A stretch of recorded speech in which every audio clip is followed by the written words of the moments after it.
Welcome to another chilling episode of Whispers at Night. Today, we're diving into the heart of Alaska, where the isolation, biting cold, and an air of mystery create a backdrop for 10 truly disturbing stories. But before we embark on this eerie journey, I invite you to subscribe to the channel and give this video a thumbs up. Sharing it with your friends and family would mean the world to me. I'm also curious to know where you're tuning in from, so feel free to drop a comment. Your support is invaluable, and I appreciate each and every one of you. Now let's delve into the shadows and uncover the secrets that lie beyond the trees.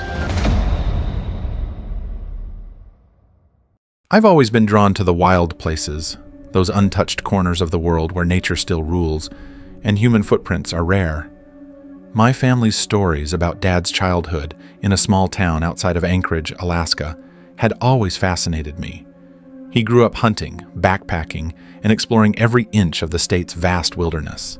Hearing those tales, I felt a deep urge to go back, to see the places he loved, to walk the same trails he once did. So I planned a trip, simple, no frills, off the beaten path. I'm an experienced outdoorsman, but I knew better than to underestimate the Alaskan wilderness. I didn't fly into the deep bush or hike miles off-grid. Instead, I stuck to known recreational areas, backroads that kept me a little apart from others, but still within reach of civilization. I found a quiet inlet along a river, a spot my dad had told me was prime fishing territory. I figured I'd spend a few days there, soaking in the scenery, catching some fish, and reconnecting with the land. The first day was slow, no bites, no other people around, just the sound of water and the occasional bird call. I could see signs of recent traffic, discarded bottle caps, scraps of plastic, evidence that others had been here, maybe hunters or local anglers. I followed the river upstream, casting my fly, changing setups, trying everything I knew. Still, nothing. The fish weren't biting, but I didn't mind. I was out here to enjoy the quiet, to breathe in the wilderness. Then something strange happened. I watched the school of fish go absolutely nuts. They suddenly erupted in every direction, blitzing across the water, jumping out of the pool, darting upstream and downstream like they'd been hit with an electric shock. It was bizarre. Fish usually scatter in one direction when spooked, swimming away from shadows or objects passing overhead. But this? They were acting like they'd... I looked around, trying to figure out where it was coming from. Maybe some quad or dirt bike further in the valley. The terrain was so quiet, so still, I couldn't imagine anyone else being nearby. Whatever it was so faint I could almost convince myself it was just my imagination. But I couldn't shake the feeling that I was being watched, or that something was out there, hiding just beyond my sight. As I moved along the river's edge, I caught a glimpse of someone behind the trees, just for a second. I froze, watching as a figure slipped behind the thick foliage. My instincts kicked in. I called out, "Hello?" but got no response. The woods remained silent. I took a few steps back, trying to get a better look, but the figure was gone. I felt a prickling at the back of my neck. Why would someone hide from me? Was it just shadows or something else? I decided to play it safe. I ducked into some bushes, crouching low, and slowly scanned the trail behind me. That's when I saw him, maybe a quarter-mile back, moving very deliberately, almost like a soldier in stealth mode. He was creeping along, keeping to the shadows, not trying to disrupt the brush or make a sound. He moved with purpose, almost like he belonged here, like he was part of the wilderness itself. He saw me, waved silently, then melted into the trees. The whole thing was surreal, like I'd stumbled onto some secret operation in the woods. His gear looked tactical, maybe a photographer or someone with a purpose I couldn't understand. Why else would he be so quiet? Why hide from me? I didn't want to push my luck. I kept my pace steady, leaving him behind, and spent the rest of the afternoon and evening just drifting along the river, enjoying the solitude. I built a fire, cooked my fish with garlic and butter, and watched the stars emerge overhead. It felt good, like I was reconnecting with my father's old wilderness. Stories, living a moment he'd probably recognize. As night fell, I secured my camp and crawled into my tent. I listened to the crackle of the fire, the gentle rustling of the wind through the trees. I was exhausted, ready to sleep. But then, something strange happened. I woke up, wide awake, and I knew immediately that something was off. Even with my eyes closed, I could see light, faint but unmistakable, coming through my eyelids. My first thought was that the guy by the river earlier was shining a flashlight through the tent's fabric. I shot upright, heart pounding, and looked around. Nothing. The tent was still zipped tight, and I could see the dying glow of the fire pit's embers. But then I saw it. Off to the side, about 15 feet away in the trees, a single, solid pillar of light shooting straight up into the sky, about 40 feet tall. It was like a laser beam piercing the night sky, glowing with a strange, pure white light. I froze. My mind raced. Aliens? Military experiment? I didn't know. It was so bizarre, so out of place. I thought I might be dreaming. For a few minutes, I just stared at it, trying to process what I was seeing. Then it flickered and disappeared. The glow faded, and the night returned to darkness. But I could still feel that strange buzz, like a low-frequency hum that had been with me since I first saw the pillar. And as I stared into the empty night, the silence was deafening. The strange pillar of light had vanished, leaving only the faint hum lingering in the air. My heart pounded in my chest, adrenaline surging through every vein. I knew I had to act fast. Grabbing my pistol from beneath my sleeping bag, I slowly unzipped the tent, trying to keep my movements quiet. The night was so still, I could hear my own breathing. I crept toward the edge of the trees, peering out into the darkness. The glow was gone, but the air still felt charged. Like, eat the calm before a storm. I scanned the treetops, the ground, the sky. Nothing. Just the endless black, broken only by the faint outline of the hill and the distant stars. Then a whisper, soft, almost inaudible, drifted through the trees. I froze, straining to hear. It was a voice, distant but clear enough, a faint, almost melodic call, almost like someone whispering my name. I couldn't tell if it was real or just my mind playing tricks, but it sent a shiver down my spine. Suddenly the buzzing returned, closer this time, right above me. The hum grew louder, more insistent, like a living thing. I raised my pistol, heart hammering, and aimed it toward the sky, waiting for whatever was coming. The beam of light reappeared, this time right over the hill, pulsating with an unnatural rhythm. I took a deep breath, trying to steady myself. Whatever this was, I wasn't going to let it get the better of me.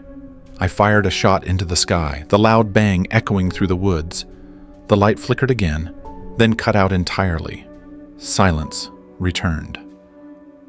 I didn't wait. I scrambled back into my tent, zipped it shut, and sat there trembling, clutching my gun. The night stretched on forever. Every rustle, every snap of a branch made me jump. I kept my eyes on the tent's fabric, waiting for something else to happen. By dawn, the strange light was gone. The hum had ceased. I packed up quickly, my hands shaking, and made my way back to my truck. I didn't look back. I just drove away, heart pounding, trying to process what I'd seen and what I'd almost become part of. Back home, I told my father about the experience. He listened quietly, then shook his head. "That's not normal," he said. "The wilderness has its secrets, but some things are better left alone." To this day, I don't know what that pillar of light was. Alien craft, military testing, some unknown natural phenomenon. Whatever it was, it left a mark on me, something I can't forget. And I've learned that out in the wilderness, sometimes the most terrifying things aren't just in your mind. They're out there, watching, waiting, and maybe, just maybe, calling you to come closer. I've spent years working in the remote wilderness of Alaska, especially on the North Slope, where the land stretches endlessly in every direction. An unforgiving, beautiful, and mysterious place. The work was tough, but I loved it. Traveling across icy roads, checking on oil rigs, and exploring the untouched tundra became second nature. But nothing prepared me for what I encountered during one of my last trips out there, something that still haunts me to this day. We were out on a routine mission, heading back from a drilling site deep in the Arctic wilderness. The sun hadn't risen in over a month, and the endless polar night cast a ghostly pall over everything. The ice roads we built in winter were our lifelines. Long, treacherous pathways, carved through the snow and ice, leading to exploration sites and supply depots. Our job was to check the formations, test the rock, and make sure everything was running smoothly before heading home. But that night, something strange happened. It was about 4 a.m., and we were halfway across the ice when I saw it, something in the headlights. At first I thought it was just a figure, maybe a native hunter or someone stranded out here, but as I looked closer, I realized it was a man, walking in jeans, sneakers, and a hoodie, completely out of place in the Arctic cold. It was maybe 20 degrees Fahrenheit outside, yet he looked dry, warm, and oddly unbothered by the weather. His face was blank, devoid of emotion, and he just shuffled forward, not acknowledging us at all, and we slowed down trying to get a better look. My buddy in the truck suggested maybe he'd had an accident, that he was in shock. I kept the engine running, inching closer, trying to ask if he needed help, but he didn't respond. Instead, I caught a whiff, something strange, acidic, almost like chemicals or decay, coming right off him, and it made my skin crawl. He kept shuffling forward, unresponsive, until my buddy reached out the window and tried to shake him. That's when everything changed. The man's face twisted into a glare, pure rage, and he lunged at my buddy's arm with a force that made me jump back. His grip was like iron, and his eyes, those cold, dead eyes, burned with hatred. My buddy yelled in pain as the man's fingers dug into his arm, and then he started screaming, loud, primal, filled with pure fury. It was terrifying, like a beast unleashed. Without thinking, I slammed the accelerator, spinning the truck out of there in a cloud of snow and ice. The man was still hanging onto my buddy's arm as we sped away, running alongside the truck, trying to grab at us. We tore down that icy road, heart pounding, until we reached the safety of the guard shack a good 30 miles away. We reported what happened, but the guards looked at us like we were joking. They searched the area for hours. No tracks, no sign of him, nothing. Just the cold, empty wilderness, and that strange, lingering scent of chemicals. To this day, I wonder what that was. Who was that man? Why was he out here in the middle of nowhere, dressed for a summer run, with that blank, furious stare? Was he some kind of lost soul, or something darker? I don't have answers. Only the memory of that night, the feeling that I'd come face to face with something not meant for humans to see. And I know I'll never forget the way he looked, or the rage that burned behind those dead eyes. That place out in the Arctic is beautiful, but it's also hiding secrets I hope I never encounter again. That night in the Arctic still lingers in my mind. Every time I think about it, I get chills. The endless snow, the silence broken only by the distant howl of wolves, and that strange figure, so out of place, so furious, still feels like a nightmare I can't wake up from. I often wonder if I saw a lost soul, a ghost, or some kisson, and of creature that shouldn't exist in our world. The authorities never found a trace of him. No footprints in the snow, no sign of where he came from or where he went. It was as if he had vanished into thin air, leaving only that lingering scent and the memory of that deadly glare. I've been back out there since, but I've never seen anything like that again. Still, I can't shake the feeling that something is watching, something that doesn't belong in the frozen wilderness. Sometimes, late at night, I catch myself staring at the endless white horizon, wondering if that man was just the beginning of something much darker lurking in the shadows of the Arctic. And I know one thing for sure: the wilderness holds secrets, things that refuse to be explained, things that don't want us to know they're there. I've seen enough to know that some places are better left undisturbed, and some mysteries are better left unsolved. I've always been fascinated by old houses, those places that seem to hold stories in their walls, secrets buried deep beneath layers of paint and time. When I heard about the house on 11th Avenue in Anchorage, the one with the legendary deck and the mysterious history, I knew I had to see it for myself. It was once the playground of oil executives, politicians, and the city's elite, a place that looked like a private club for the powerful. But what I didn't realize was just how dark its secrets ran. The house had been abandoned for years, or so everyone thought. Rumors swirled that it was haunted, that strange things happened there, lights flickering, shadows moving, whispers in the night. I'd heard the stories, but I'd never believed in ghosts. I was just a curious outsider, a local who liked to poke around old places, trying to piece together the truth. One day I decided to go check it out. I'd heard that the house had been used for illicit parties, drug deals, and worse, things that the city's underground didn't want to see exposed. I parked my car a few blocks away, keeping to the shadows, and approached on foot. The house loomed ahead, its multi-level deck still intact, the top one with a hot tub that once offered a view of the city lights. Now it looked like a relic, a ghostly monument to a bygone era. As I drew closer, I noticed something strange.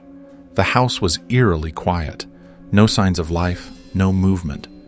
The windows were dark, but I could see faint flickers of light inside, like candles or some other flickering source.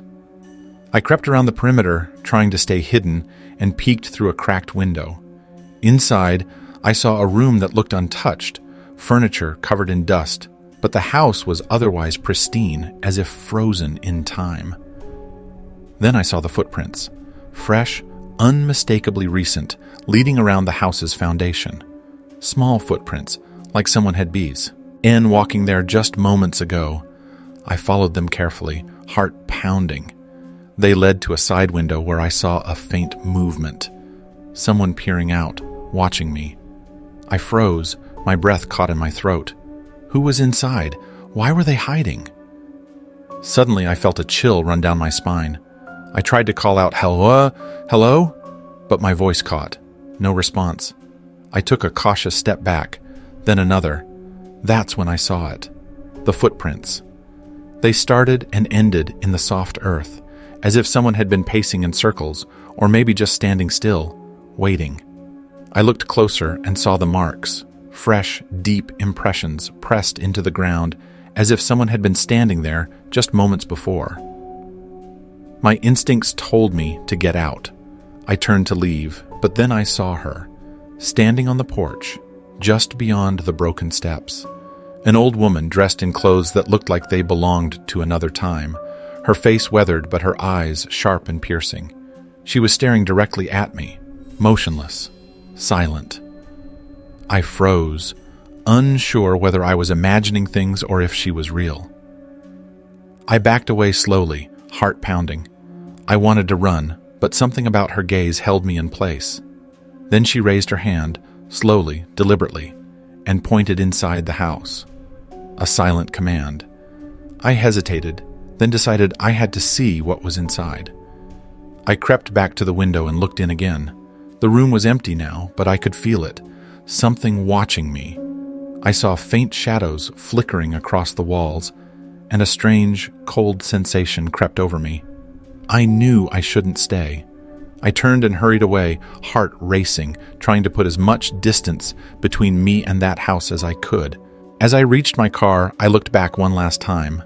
The house was silent again, no sign of life. But I couldn't shake the feeling that I'd just glimpsed a piece of Anchorage's dark history, something that refused to stay buried. I left that place behind, but the images haunted me for days. Who was that woman? What secrets did that house hold, and why did I feel like I'd just stepped into something far beyond my understanding? The first time I visited Anchorage, Alaska, and how the city's rugged beauty immediately pulled me in.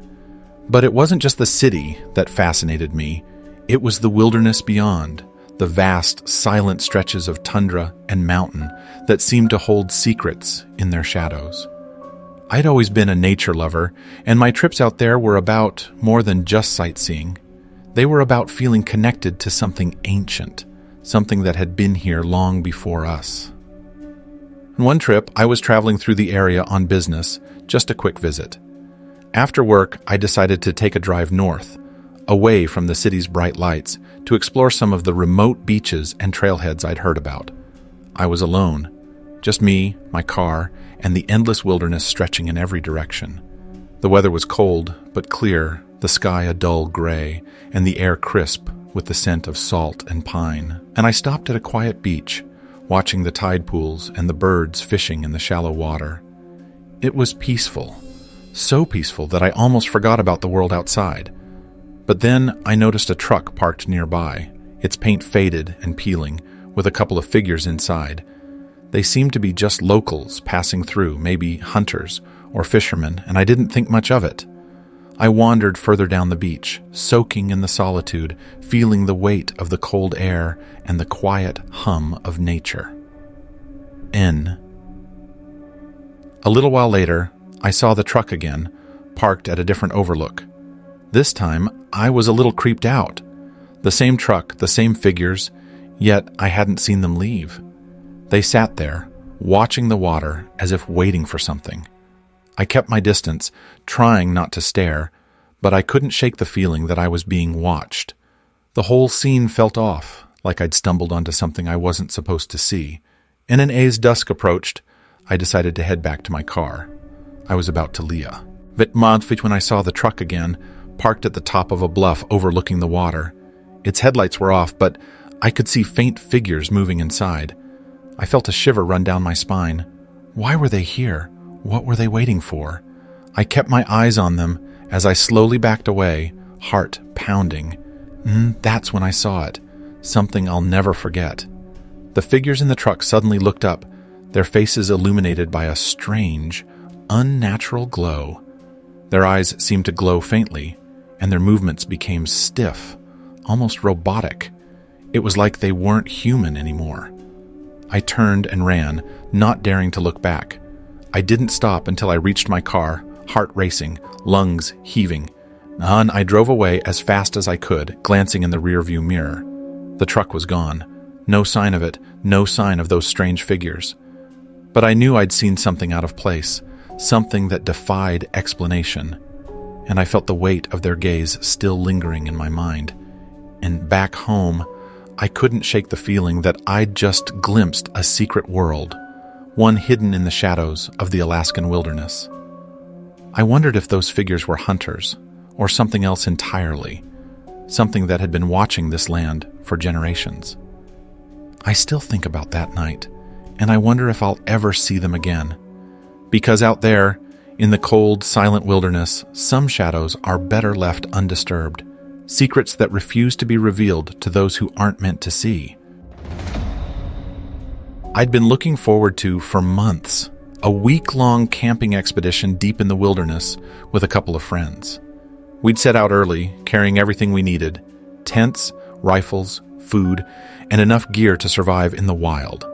Our goal was simple: escape the chaos of the city, hunt some squirrels, and just enjoy the peace of nature. We'd done this kind of trip before, but this time we chose a remote creek bottom, far from any signs of civilization. We wanted to be truly alone. The first day was perfect. We set up camp, built a fire, and went out hunting. The woods were alive with the sounds of birds and rustling leaves. We roasted squirrels on a spit, laughing and joking as the storm clouds gathered in the distance. The rain was teasing us, but it hadn't started yet. We felt invincible, like we owned this wilderness. We'd been warned about the dangers, but we'd always been careful, and the storm seemed like just another challenge to conquer. Then, as the clouds thickened and the wind picked up, the storm hit with a fury. Lightning flashed across the sky, thunder roared, and rain hammered down so hard it was almost impossible to see. We hurried to secure our tents, stringing up a big tarp supported by saplings to keep the rain off our gear. We huddled under it, proud of our makeshift shelter, and kept the fire going. We joked about how tough we were, camping out in the middle of a storm like true outdoorsmen. But then something strange happened. Just as we were settling in, I saw him, standing at the edge of the tarp just outside the firelight. A man, tall, broad-shouldered, with a long coat and a wide-brimmed hat pulled low over his face. He was just standing there, watching us. We all saw him at the same time. My heart skipped a beat. We froze, eyes locked on him, unsure if he was a threat or just some lost soul wandering in the storm. Then he didn't move, just stood there, silent, as the rain poured down around him. We called out, "Oh, hey, who are you? What do you want?" But he didn't answer. The storm's noise drowned out any response. We stared at him, waiting for him to do something. Anything. But he just kept standing there, unmoving, like a shadow cast by the lightning. After a few tense moments, he turned and disappeared into the darkness, melting into the woods as if he'd never been there. We looked at each other, hearts pounding, trying to make sense of what we'd just seen. Was he a lost hiker, a ghost, or something else? We didn't know, but the feeling of unease stayed with us all night. The storm eventually subsided, and we tried to get some sleep, but I kept hearing strange noises, soft footsteps outside the tents, faint whispers carried by the wind. I told myself it was just the storm, the animals, or my imagination. But deep down, I knew something was off. That figure, that silent watcher, had left an impression I couldn't shake. The next morning, we searched the woods around our camp. No sign of him. No footprints. No broken branches. Nothing. Just the rain-soaked earth and the endless trees. We packed up quickly, eager to leave that place behind. But as we drove away, I kept looking back at the forest, feeling like we'd just escaped something that didn't want us there. Something that still lurked in the shadows, watching, waiting for the next unwary traveler to stumble into its domain. To this day, I wonder who that man was. Was he a lost soul, a spirit of the woods, or something darker? I don't have answers. Only the memory of that night, and the feeling that some places in this world are better left undisturbed, hiding secrets that refuse to be revealed. And I know I'll never forget the way he watched us, silent and unmoving, in the pouring rain. That night in the woods stayed with me long after we packed up and headed back to civilization. Every time I close my eyes, I see that figure, standing just outside the firelight, silent, watching. The rain, the lightning, the eerie calm afterward, all of it feels etched into my memory. I've told a few friends about it, but most just brush it off as a weird night or a trick of the storm, but I know better. Since that trip, I've been more cautious in the wilderness. I've learned to trust my instincts, those little gut feelings that tell you something's wrong. And I've come to believe that some places in the wild are not just uninhabited. They're alive with something else, something watching, waiting, and maybe even guarding secrets we're not meant to find. I often wonder who that man was. Was he a lost soul, a spirit of the forest, or something darker? Was he just a hiker who lost his way, or something else entirely? I don't have answers, only the lingering feeling that some parts of the wilderness are better left untouched, places where the shadows hide things we're not meant to see. And I'll never forget the way he watched us that night, silent, unmoving, in the pouring sun, in rain, like a guardian of secrets that refuse to be revealed. Sometimes I think about going back, trying to find him again, but deep down I know some mysteries are better left undisturbed. Some secrets are buried in the woods for a reason. So now I listen more carefully when I'm out in the wild. I pay attention to every sound, every shadow, because out there, in the darkness, some things are watching, and they're not always friendly. I've worked as a janitor at the University of Alaska Fairbanks for over 5 years now. It's a job that's become almost routine, cleaning, sweeping, locking up after hours. But there's one thing everyone knows about the campus. It's haunted. Or at least, that's what the stories say. Lights flicker on their own, strange noises echo through empty halls, And sometimes people swear they see figures moving in the shadows. I never paid much mind to it until the night I was assigned to the old theater building. That's when everything changed. The theater is an old, creaky place, tucked behind the main campus, with a stage that's seen better days. Rumors have always circulated about it, about lights flickering in the middle of the night and strange sounds coming from the stage. I'd heard the stories, but I'd never seen anything myself. That night I was working alone, finishing up my shift. The building was silent, except for the faint hum of the old lights and the occasional creak of the floorboards. I was about to leave when I got a call from the boss, something about a leak in the back storage room. I grabbed my flashlight and headed toward the stage area. And then, as I entered the theater, I felt a strange chill. The air was colder than usual, and the silence was oppressive. I checked the storage room, but everything seemed normal, until I looked toward the stage. That's when I saw it. A flickering light, just at the edge of the stage, like a candle or a small lantern. I approached cautiously, my heart pounding. As I got closer, I saw the light flickering erratically, casting strange shadows across the empty seats. I reached out to turn it off, but the moment I touched it, the light burst into a blinding flash, and everything went dark. And I stumbled back, heart racing. When the light finally dimmed, I looked again. Nothing. The stage was empty, the light gone. I told myself it was just my imagination, a trick of the old building. But then I heard it, soft footsteps, echoing in the silence. I froze, listening.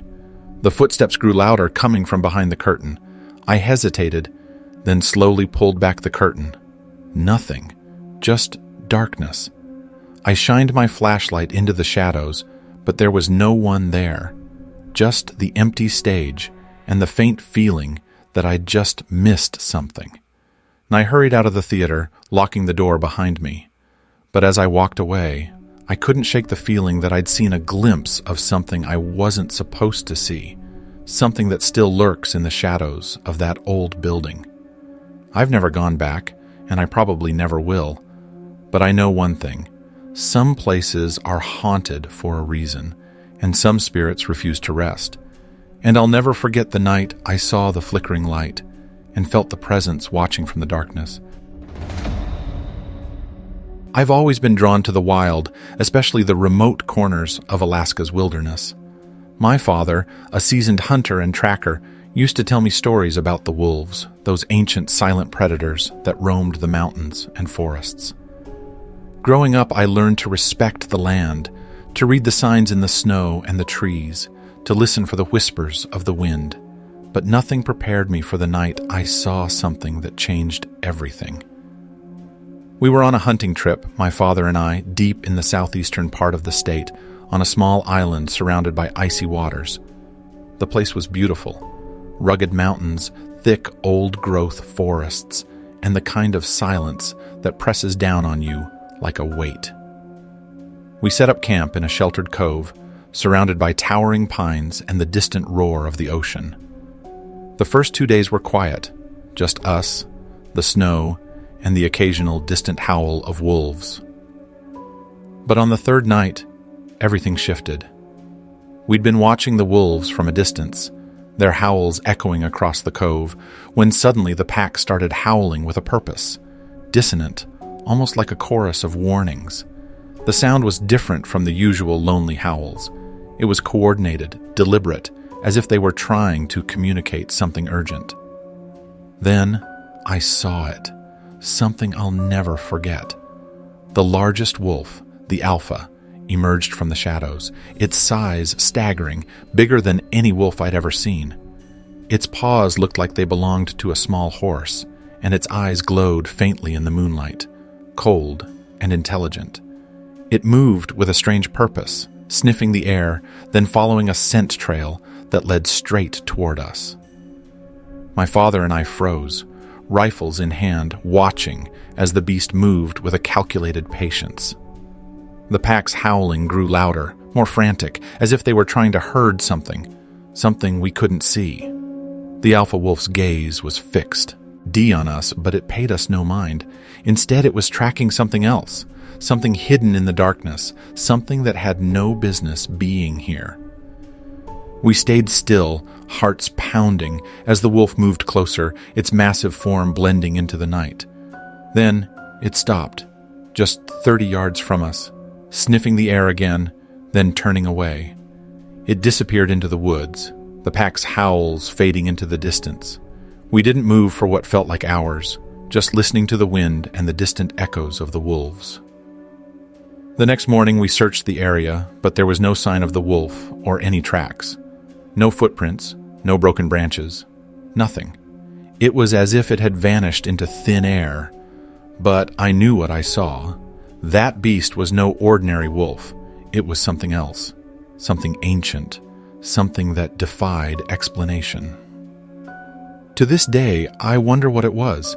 Was it a supernatural guardian of the land, a creature from old legends, or just a freak of nature? Whatever it was, it left a mark on me, an unshakable feeling that some parts of the wilderness hide things we're not meant to see. And I've learned to listen more carefully, to trust my instincts, because out in the wild, sometimes the shadows are alive, and they're watching. I've spent years working in the remote corners of Alaska, but that winter in Roestra was unlike anything I'd ever experienced. The clinic sat right where civilization's edge blurred into endless snow and silence. Beyond our fence, the road twisted into the white abyss and vanished. Miles of frozen tundra stretched out, broken only by the skeletal remains of half-dead trees, the occasional snowshoe tracks, and that deafening silence, so complete that you start to realize how loud quiet can be when you're truly alone. I was the night security officer for the main wing of the clinic. Officially, I was just making sure the generator wires didn't get chewed through by raccoons, that the lights stayed on, and that the back doors didn't freeze shut. But honestly, I was mostly just there to keep everything running smoothly in a place where nothing much ever happened. In a town where the grocery store closed at 5 p.m., steady was everything. There was supposed to be another guy, Paul, a mid-50s Coast Guard mechanic, who worked nights with me, but he tore something in his hip a few weeks earlier and got medevaced to Anchorage. Just like that, I was alone. 12-hour shifts from 6 p.m. to 6 a.m. in the dead of winter. The sun barely even tried to rise. Maybe 2 hours of gray around noon, then back to black. No foot traffic, no other staff, no real emergencies, unless someone fell through the ice or tried to drive to another town and didn't make it. Even the rare snowmobile drop-offs usually happened at sunrise. Most nights, it was just me, the endless silence, and the hum of the generator. Most nights were mind-numbingly routine. I'd park inside the fence, do a full circuit, locks, gates, emergency systems, storage units, and then settle into the security office with a cup of coffee, watching the perimeter cams loop like a bad horror movie. I carried a flashlight, a radio that Nankin 01 answered, and a sidearm that rattled when I walked. It was enough to keep me safe until it wasn't. It was a Tuesday. I remember because Tuesdays were always dead, and I'd gotten into the habit of clocking how little happened. Around midnight, I stepped outside to check the backup generator. We'd had a flicker the night before, and I wanted to make sure the fuel line hadn't frozen. The snow had that crisp, cracking top layer that snapped under your boots, dry, cold, and relentless. I was about 30 feet from the shed when I saw them, 2 figures standing at the tree line behind the west fence, not moving, not speaking. They were too far to make out clearly, but something about them felt wrong even at that distance. Their posture was stiff, unnatural. They weren't shifting weight or tucking their hands into pockets like anyone else would in that kind of wind. They were just planted.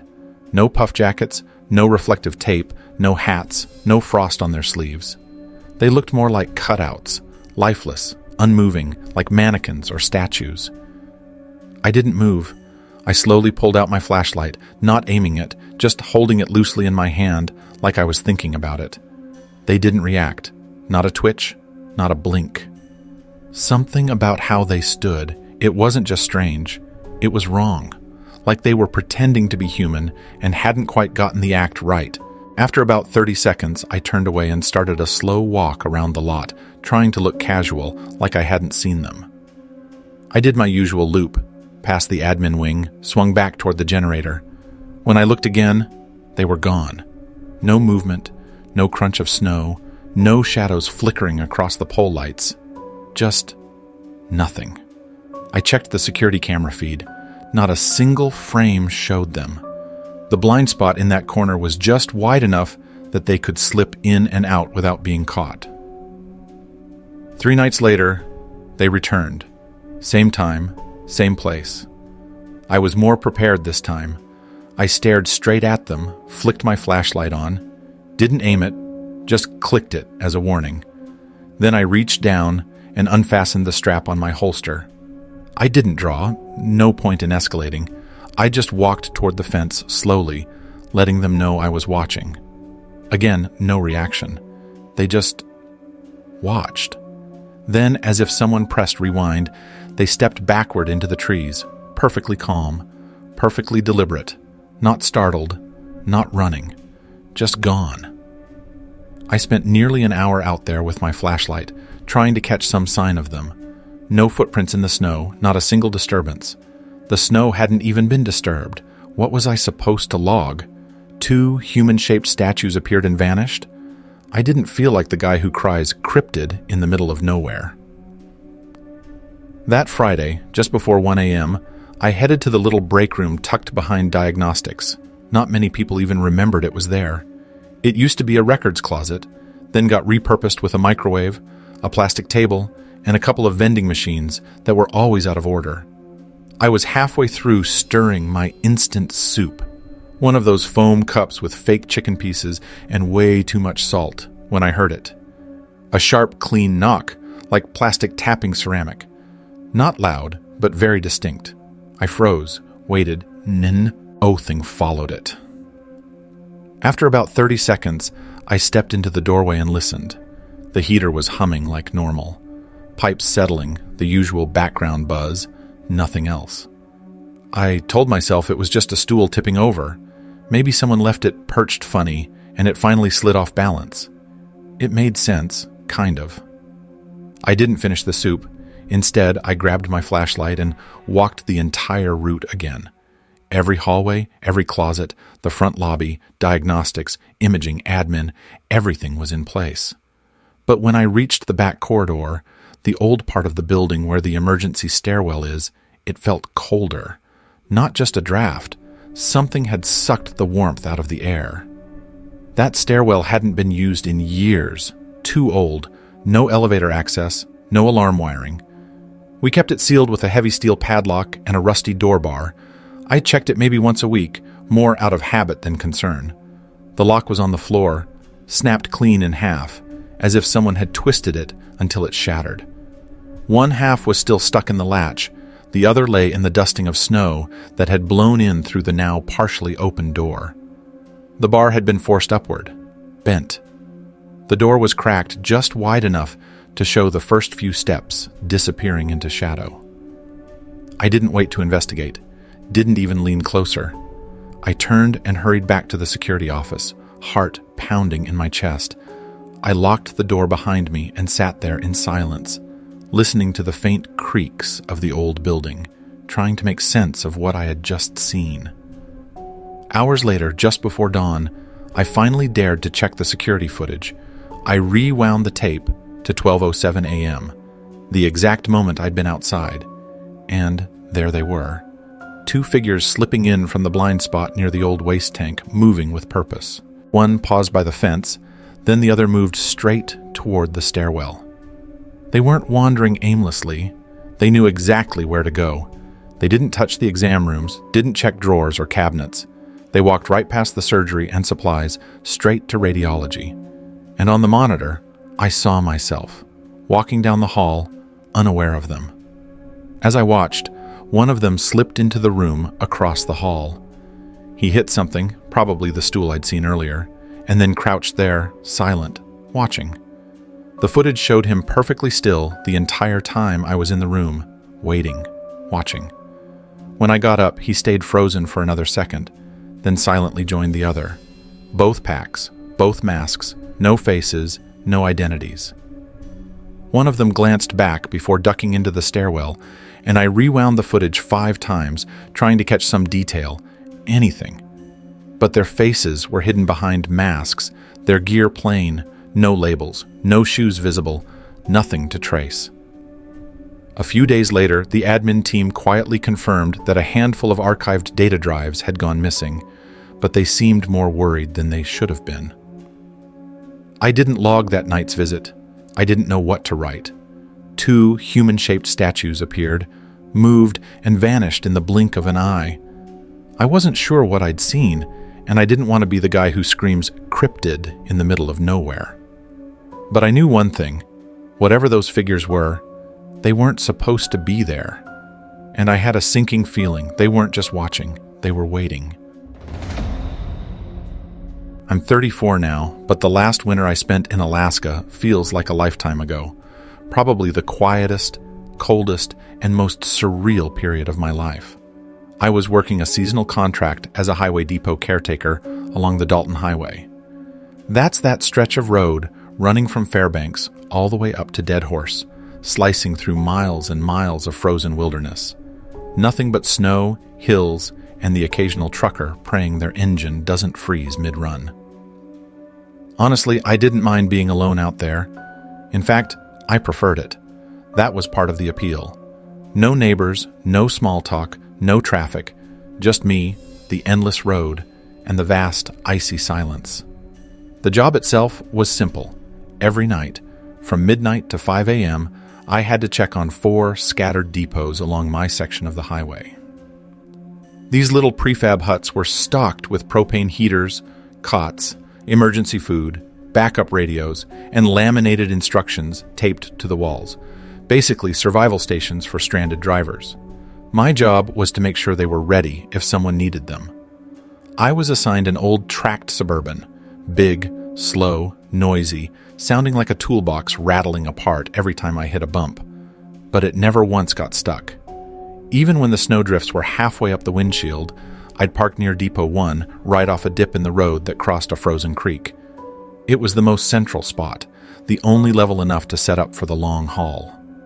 Out there was no cell service, just a patchy 2-way radio system that worked sometimes, when the weather was good and I wasn't too deep into the hills. Usually it was just me, the silence, and the hum of the heater. The first week was honestly peaceful. Long drives, cold fingers, and a lot of quiet. I'd stop at each depot, log the temperature, check propane levels, test the emergency gear, and make sure no critters had chewed through the walls or burrowed into the, supply bins. Then I'd head back, microwave some food, pass out, and do it all again. Nothing strange, nothing out of place. That all changed on night 9. I remember pulling up to Depot 2 and thinking something looked off. It was subtle, just the faint glow of interior lights behind the frosted window. I actually stopped the truck a few yards early and sat there for a second, trying to remember if I'd left the lights on the night before. But I knew I hadn't. The sensors inside the depot would trigger if they were on. So if they were lit, something had moved in there. I got out, checked around, no tire tracks, no footprints, just a pristine layer of snow untouched by any sign of life. When I opened the door, the heat hit me like a wall. Warm air and a strange smell, something savory, meaty, like beef stew. Not what you'd expect in the middle of nowhere, in the dead of winter. And there, sitting on the counter, was a cup, one of those freeze-dried meal pouches from the emergency kit. It had been opened, half-eaten, the spoon still inside, angled as if someone had just set it down mid-bite. And off to the side, in the corner of the room, was a single boot. Just one. Muddy, scuffed, unlaced, like someone had pulled it off quickly in a panic. No matching boot, no coat, no bag, and still no sign of anyone. I checked everything. Windows locked, door shut tight, no footprints in the snow, no signs of entry or exit.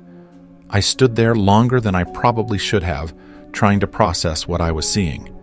Then I logged it as a sensor malfunction, made a note to double-check the power system the next day, turned off the lights manually, locked up, and drove off without really understanding what had just happened. Next night, I pulled up again. Same scene. Lights on, no tracks, same cup, same half-eaten stew. But now, the spoon was moved, balanced carefully across the rim of the cup. The boot was still there, same position.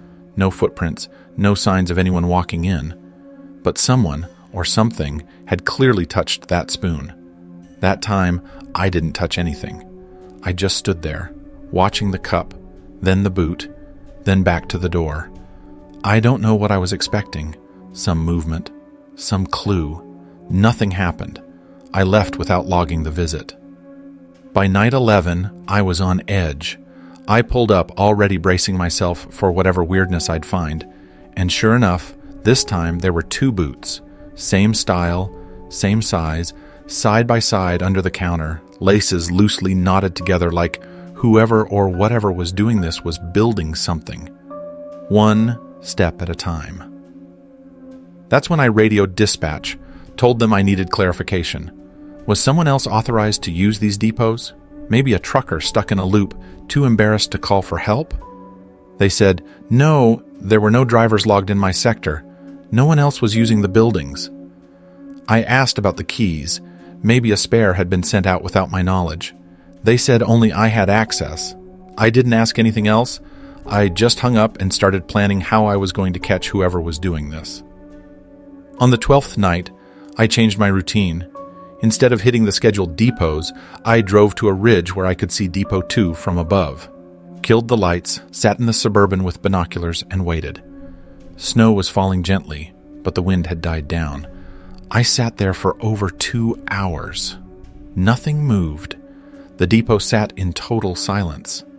Then, at exactly 3:47 a.m., the interior lights clicked on. I hadn't seen a single soul go in. I sprinted down the hill, heart pounding so hard I thought I'd throw up. I reached the depot, and there it was.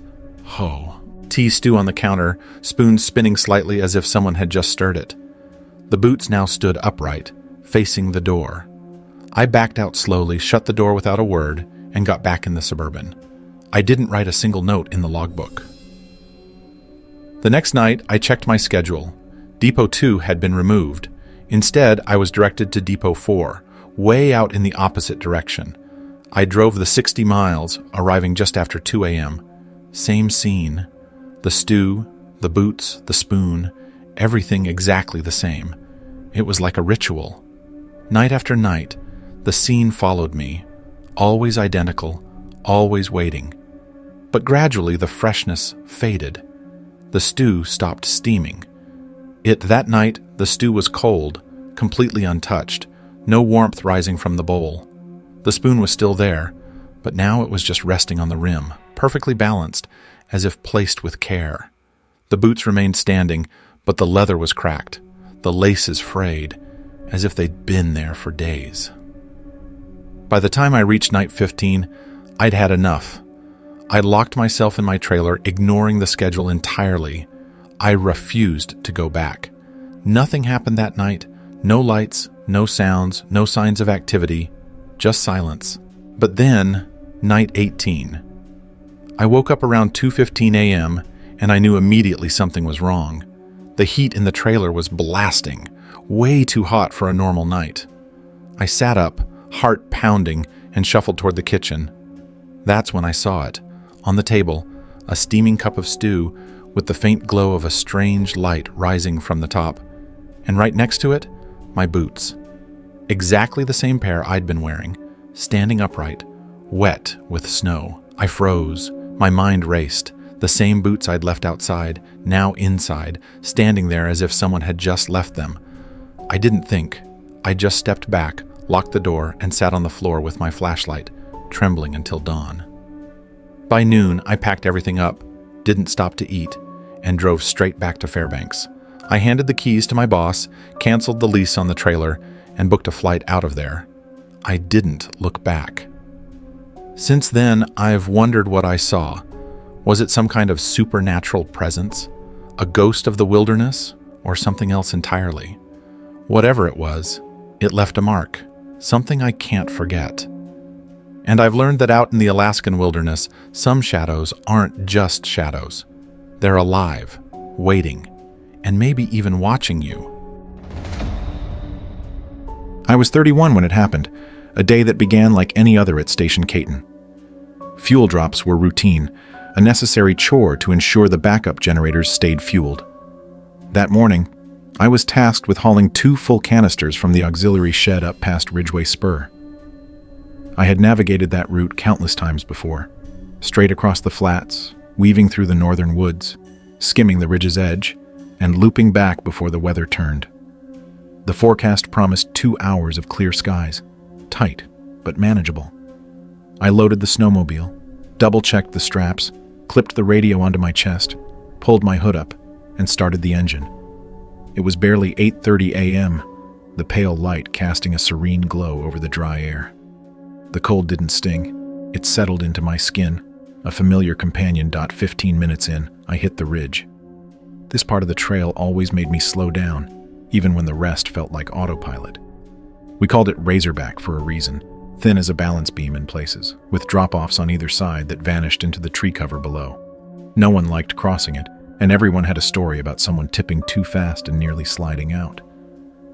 Halfway across, something caught my eye to the left. Just off the path, about 20 feet into the snow, were tracks. I eased off the throttle and leaned closer. They were unlike any tracks I'd ever seen. One single line of footprints curving down from the north. Not animal, not moose, not caribou, and certainly not human in the way you'd expect. They weren't shaped wrong, just wrong for how they moved. No pairs, just 1 foot, left, spaced evenly apart, as if someone had been hopping on one leg. Each print was deep and deliberate, with no scuff marks or heel drags, just left, spaced perfectly every few feet. I sat there straddling the sled, staring at them, trying to make sense of it all. I killed the engine and removed my helmet. Silence enveloped me. Not the peaceful quiet of a winter morning, but an actual silence. No wind, no movement, no creaking trees, just the static of my own breath in my ears, slightly uneven as I realized my hands were sweating inside my gloves. I stepped off the sled and followed the trail, unsure of what I hoped to find. Part of me thought maybe someone was hurt. Another part wasn't thinking at all. I just moved. The tracks led off the trail and through the trees, down a slight dip in the snow. About 50 feet in, the trees opened up, revealing a clearing that shouldn't have been there. I knew those woods well. I had ridden through them in broad daylight and during blackout storms. I had helped mark the route. Nothing on any map indicated a break in the tree line big enough to see from the ridge. Yet here it was, a perfectly oval space, about 30 feet across, ringed by trees, as if someone had carved it out with a compass dot. In the center stood a post, tall and imposing, 8 feet or more. It looked like driftwood, pale and stripped bare, sharpened at the top like a giant toothpick jammed deep into the frozen ground.